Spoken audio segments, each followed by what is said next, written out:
let's talk a little bit about rights that you have. And when you think about the right of an individual versus the government interest, it's always kind of a balancing act and the government does have an interest in, I don't know, doing government business, and people have an interest in privacy. And the place you are often dictates how much more power you have over the government in this interest. And so I'm going to kind of walk through various different scenarios and the relative balance of like how much the government interest matters versus the individuals. But a lot of this is going to be repetitive about what our advice is, regardless of where you may interact with ICE or other law enforcement officials. And I think one underlying thing, which is really important to remember, is ICE is not your friend, right? They some of the agents are very lovely and nice people, and some of them are just liars, and they will lie to you in order to get you to agree to do what they want. So the first thing you always want to know is who's at the door or wherever. Who is this law enforcement person in front of me, and what is their agenda? And an important thing to remember is that ICE creates its own sort of documents that appear to be a warrant for someone's arrest, appear to be, you know, the ability to go into someone's home. But if it says the Department of Homeland Security on the warrant, it's not a judicial warrant, and it has very little power over the ability to go into private spaces. The only time you have to open up your front door is if the federal government presents you with a judicial warrant, meaning they went to court and they convinced a judge that they should have the right to go to your house. So you always want to look to see who created the document. If it says on it, it's the Department of Homeland Security, you don't have to open your door for that. I will note that it is very, very rare for the Department of Homeland Security to get a judicial warrant. One, it's a lot of work for them to do it, so they don't do it. And two, they kind of have to have like a strong sort of criminal reason to go to someone's home. And just looking for immigrants isn't going to be sufficient for most judges. So be very suspicious about who's at the door or asking you questions and whether or not they have the ability to come in your house, because the answer is almost always they do not. And regardless of where you're interacting with law enforcement, you have these basic rights in every situation, which is you have the right to remain silent. You don't have to talk to them. And in a lot of ways, you shouldn't talk to them other than with what we're going to talk about in a moment. You have the right to ask to speak to a lawyer. And when you exercise that right, and if you say, I want to talk to a lawyer, they're not really supposed to ask you any more questions after that because you've asked for legal counsel and you have a right to. You don't have to show them any kind of documents. You don't have to show them ID documents. You don't have to show them paperwork for immigration. You don't have to show them any of that. And importantly, you don't have to sign anything because a lot of times ICE agents will try to convince you that it's in your best interest to sign a document that you don't really understand. But they're not doing it to help you. They're almost always doing it to put you at a disadvantage. So those are your sort of basic rights, no matter what the situation. And then Bridget, maybe we can talk a little bit about different scenarios. So maybe unsurprisingly, your strongest right to privacy is in your home. It's your private space where you and your family or your loved ones live. And you have a lot of interest and power in that place about who gets to come in or out. One of the things that you should do is determine what law enforcement is at your door. So ask to see, and if you open the door but do not let them in, that is not sufficient for them to enter. So best case scenario, you could ask to see their badge. All law enforcement have a badge. So you can determine if it's the local police, federal agents of some other kind, like the FBI or ICE agents. And, ICE often looks exactly like the police, and they will often wear clothing that says police, but it also always has to say ICE on it somewhere, ICE police. So if you're dealing with ICE, then you kind of know that you have stronger personal reasons for not letting them in. Ask them if they have a warrant. If they say yes, tell them to slip the warrant under the door or to hand it to you, but tell them they do not have permission to come in. And again, what you're looking for is that judge's signature.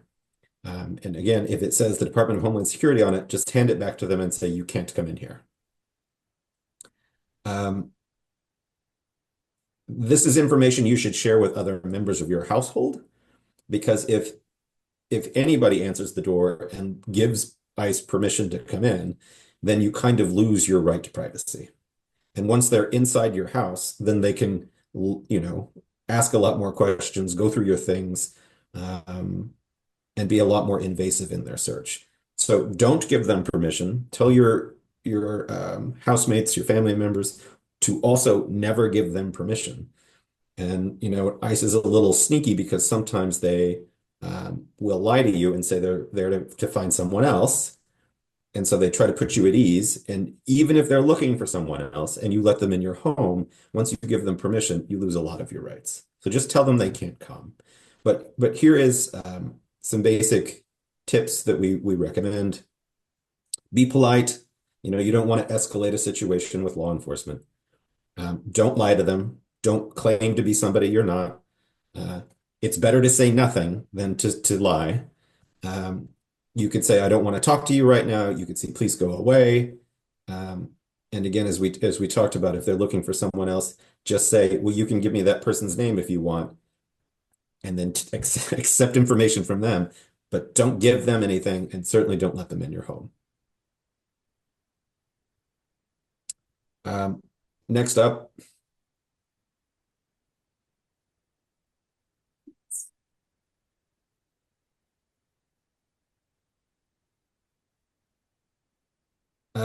So let's say they do make it into your house. You can always ask them to step outside. And if you have to give them permission, make it very clear. I do not consent to this search. You do not have permission to be in my home. Please leave. This is the same if they start to look through your things. Say, I do not give you permission to look through my things. I do not give you permission to go into my bedroom. And it's important to say these things because in theory, if they've come in illegally and they start to take things or they learn things about you that could hurt you later, it might be possible for your lawyer then to tell a judge that they did it the wrong way. And if so, the judge will throw all of that stuff out of the court. And so, it seems a little hard to wrap your head around, but if ICE starts to do something they're not allowed to do, it's important that you say things like, I do not give consent, please leave. And if possible, to record that. So if you have your phone or whatever, to sort of quietly record it. A lot of law enforcement really hate it when you take videos of them, but you have the right to do so. Just don't escalate the situation. And if worst case scenario, they are arresting you, it's important that you let them know of any children or any people in the household that require your care, because they're going to have to come up with some way to make sure they're okay. And also any medical issues that you have, like if you're taking medication that you have to take on a daily basis or any other sort of chronic medical issues, you should tell ICE, because then it is their responsibility to give you adequate health care. Again, that's worst case scenario, right? And if you think about the home as being the place where you as an individual have the strongest rights, private places like a workplace are sort of one step down from that, but you still have significant rights. And ICE cannot go into any private area of a workplace. They can, without permission, enter public spaces. So if you think about a restaurant and the public can sort of come into the restaurant to ask for a table for 3 or 4 or whatever, talk to the maitre d', talk to the door person. They have a right to go into the public space. But if there is a private kitchen, or if there is a sign that says staff only or private only, they can't go into those spaces without active permission. And it's important, if you feel empowered to do so, to tell your employer that they don't have to let ICE into those private spaces. And just like any other business, like if ICE, you can kind of think of ICE as like a customer. Where can a customer go and what can a customer do? And the truth is, a manager or the owner can also just ask them, like any other customer, I need you to leave right now. The only reason they would have a right to stay in that situation is if they had a warrant for someone's arrest. So one thing you might think of is how do I make sure that the private spaces where I work are are listed very clearly as private spaces. And then, again, if we could advance to the next slide, some of this is going to be a little repetitive, but it's important if ICE comes to your workplace that you do not run, because if you run, that can, in theory, give them a reason to suspect you. Don't show any kind of foreign ID that proves that you're an undocumented immigrant. That's not in your best interest. Don't lie or provide false information. And, ICE can, if they don't, if they're questioning you and you're just saying, I don't want to answer your questions, I want to talk to a lawyer, I want to remain silent, and they just keep asking questions, you can always say, am I under arrest or am I free to go? Because at some point they can't hold you without arresting you. And so if they'll find it frustrating, I'm okay with that. But you can always ask, am I free to go? Am I free to go? Am I under arrest or am I free to go? And at some point, if they don't have the ability or the enough information to arrest you, they have to let you go. So let's move on to cars. I know this is a lot of you are in New York. Some of you may or may not have cars. A car is an interesting place because ICE does have the ability to pull someone over for good reason. So if you do have a license and it's a valid driver's license and registration and proof of service, you can share those things. I would say to the extent you can, only roll down your window enough so that you can talk to them and they can hear you, and that you can pass those documents back and forth. But I wouldn't get out of the car and I wouldn't roll down the window. Similarly, as with the workplace, don't run, don't lie. You can always ask them, why did you pull me over? Why have you stopped me? And again, am I free to go or am I under arrest? And with all of the other instances, you have the right to remain silent or ask for a lawyer. The rights of the individual in some ways expand onto the vehicle itself. So if they pull you over, you should tell them you cannot search, you do not give them permission to search your car. I watched this video of people being pulled over on the highway, I think in Texas. And the police, time after time after time again, were just asking individuals, can I search your car? And 100% of the time, people said, yes, you can search the car. Um, I think it's a knee-jerk reaction. People want to be cooperative. It's scary to interact with the police, but do not give them permission to search your car. They'll ask a lot. They may imply that you're trying to hide something. It doesn't matter. Don't give them permission to search your car. And by the car, that includes the inside of the car, the glove box, the trunk, anything that's kind of in a private space. Obviously, if there's something that they can look through a window and see that's incriminating in some way, they're going to take that. So don't have marijuana in the car, don't have alcohol in the car. Obviously, don't have a gun or some other weapon that's visibly apparent in the car. Um, Keep the car clean of anything that might get you into trouble. Um, I think that's enough for cars. If you just interact with, if they're doing random checks on the street, you're walking down the sidewalk, and ICE pulls you over because, for whatever reason, probably because they think you look like an immigrant and they've been asked to stop immigrants. Um, Stay calm, don't run, don't lie. I mean, these are sort of consistent pieces of advice regardless. And always ask, am I free to go? Can I go now? Um, when you're walking on the street, you have the least amount of privacy compared to other places where there's some privacy component in the actual physical place. But you still have the right to talk to a lawyer. You still have the right to remain silent. Just don't give them any information. At some point, if they're just looking at you and you don't tell them anything, they don't have a reason to arrest you. What they're going to try to do is get you to admit things. And if you say, I'm undocumented, I overstayed my visa or whatever, that gives them a reason to arrest you. Let's move on to safety planning for now. Okay. So hopefully nobody is in this position, but I think for folks who are at risk of being detained, it's better to be prepared. And so there are things that you can do and that you can have your loved ones do if they are at risk of being detained, so that you have your affairs in order. First, I think organizing your personal documents, you want to make sure that you've gathered your immigration and criminal history documents. This will help your lawyer, your loved ones figure out a plan for you, figure out if you have any legal defenses against deportation. You want to make sure you've collected any applications that you've submitted to to immigration, any documents showing your A number. Probably a lot of you are familiar with your A or your alien number. It starts with an A and it has a series of digits after that. Again, criminal documents, certificates of disposition for courts or rap sheets. It's important to have all of that information so it can quickly be accessed, and make sure that someone you trust has access to those documents should you be detained, so that they can provide them to you. It's also important to carry information with you at all times, including contact information for loved ones. If you have children, contact information for school and a point of contact for the kids, or important medical information, including information for your doctors, information about your prescriptions.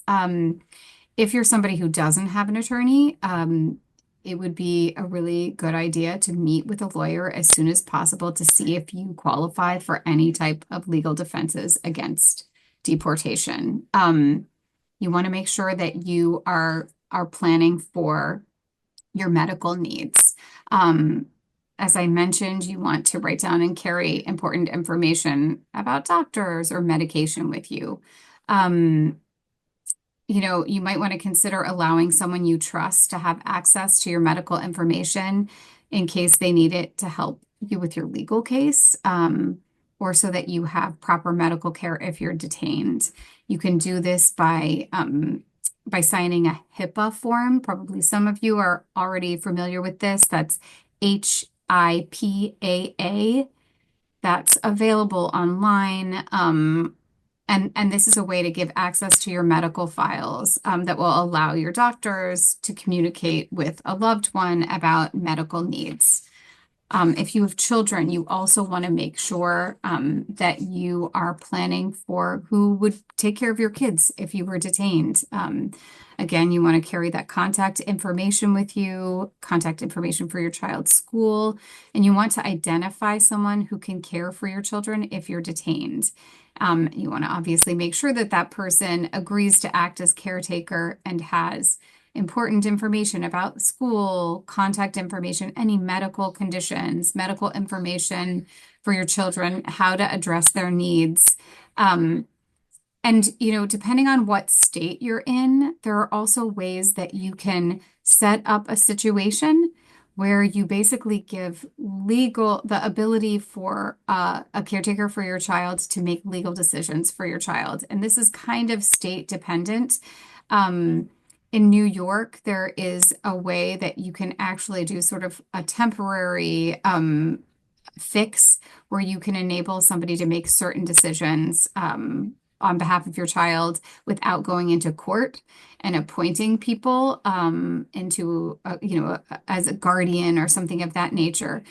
That's also true in California. There's kind of a special process. So I will circulate with this slide some resources on that specifically.